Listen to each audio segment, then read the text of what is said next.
As within the natural world, far and wide around, there are predators that camouflage and prey upon us as well. They may not be as obvious at times, but at the human level, it seems that the less they are, the more they should be avoided. Cryptids, mythica, fantasy, and sci-fi. We are everything monster.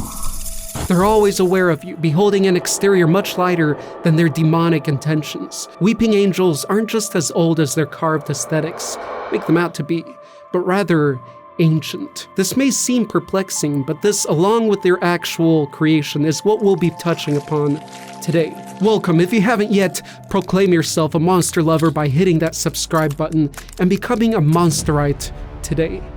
Not ready to just yet? Then I especially invite you as we explore today's featured monster, the Weeping Angels of Doctor Who.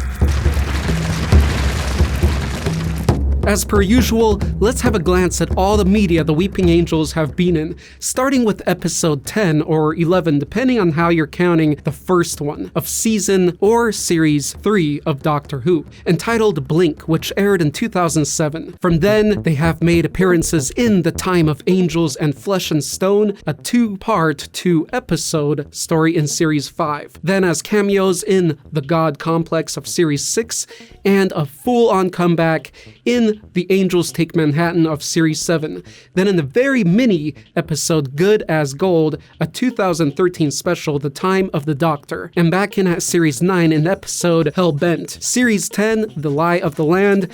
And in Series 12, Revolution of the Daleks. They were also featured in the Doctor Who spin-off series Class in the episode Lost. The Weeping Angels have also appeared in official webcasts such as Monster Files, A Ghost Story for Christmas, as well as in various other formats like within comics, novels, short stories, audiobooks, light video games, as well as in LEGO Dimensions, with influence present in Call of Duty, Black Ops 3, and possibly the SCP Foundation under SCP-173, and they even inspired the name Weeping Angel for a smart TV hacking tool developed by the CIA and MI5, revealed on WikiLeaks in Vault 7 in 2017.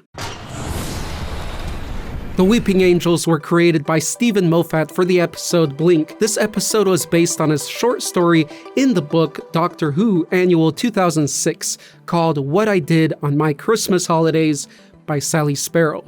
However, this tale didn't actually feature the angels. Blink, which was a Dr. Light episode as the Doctor himself shares little of the screen time, was directed by Hetty MacDonald and produced by Phil Collinson with executive producers Russell T. Davis and Julie Gardner. Moffat got the idea for the angels after seeing an angel statue in a graveyard at an abandoned church during a family holiday, and after a return years later to find the eerie statue missing. He found himself unnerved by the idea that it could actually be alive. He could not find any sign of it, not even any records. This and the idea behind the children's game Grandma's Footsteps was the basis for the foundation of this classic TV series, Monster. Moffat had intended to use them for a different episode, however, editor Helen Rayner took over the writing for the series and he volunteered for the Dr. Light episode instead. He thought that being such an episode, if it turned out being awful, it at least wouldn't be considered too seriously.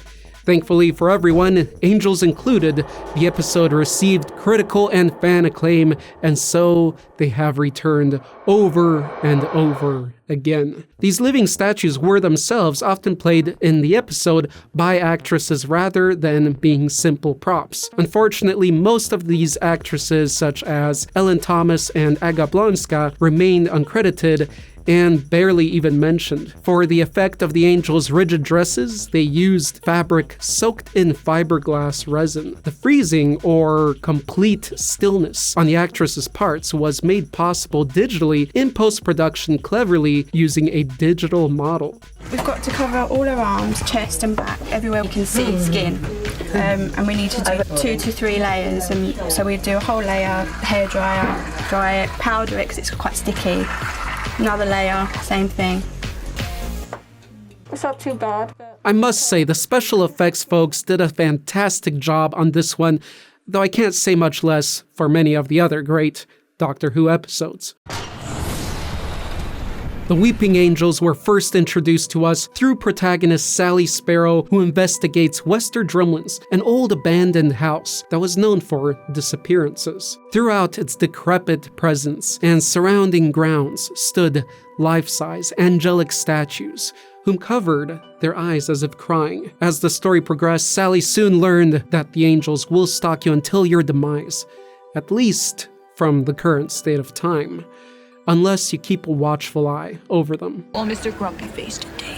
A weeping angel, Amy, is the deadliest, most powerful, most malevolent life form evolution has ever produced. And right now, one of them is trapped inside that wreckage, and I'm supposed to climb in after it with a screwdriver. Weeping angels, also known as the Lonely Assassins, are as ancient as the universe itself, and no one knows where they came from, although there are many theories out there. According to the Time Lords, beings of planet Gallifrey, whom ruled for over 10 million years and are known for creating the laws of time and hence time travel technology, the Weeping Angels evolved at the dawn of time, and were considered mythological, even for them. We do know, however, how the first angels arrived upon Earth, at least 3 of them. During the chaotic happenings in outer space during the creation of our planet, these 3 angels got trapped in an asteroid, which later during the Renaissance period were discovered in marble blocks. They were worshipped and commissioned by Michelangelo to be freed.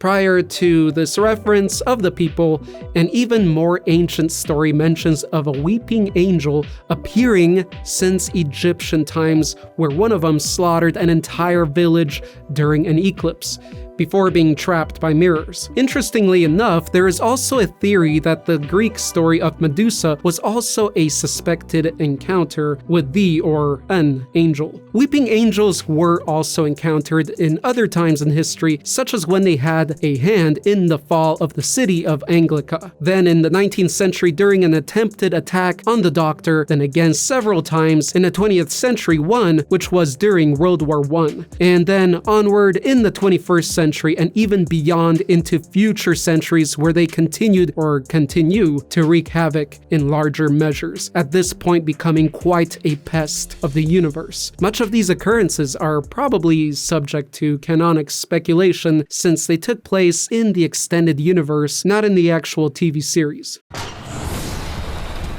Albeit Moffat's idea for the monsters of Doctor Who was just to portray childhood horrors as ones suited for all, with the Weeping Angels being the idea of statues being actually living, camouflaged hunters. The concept of the angels has been theorized by fans as representing the courage of facing the past, as the angels are only safe when directly observed, but steal your future and trap you in the past if you ignore them. Also, they can be the fear of aging whilst distracted. They can also be just the fear of being followed and watched by someone in the dark. Christian, Toby Rain, Tammy Cloud, Joseph Patrick, Tim, Matthew, Ramin, Grimmuser, thank you. Please consider our Patreon as it really helps fuel these shows, and you also get exclusive perks as a thank you. Let me know if you'd be interested in an episode where I'll cover the paradox behind the Weeping Angels and what they feed on, as well as abilities and weaknesses, the science of, and all that good stuff. In the meantime, check out our previous TV series Monsters episode where I covered the Strigoi of Guillermo's The Strain. I have been and will forever be Monster Master Arthur. Remember, live in the present and enjoy the stages life puts us through. And don't be afraid to face any darkness of your past, for only then can you continue forward, confidently and eagerly.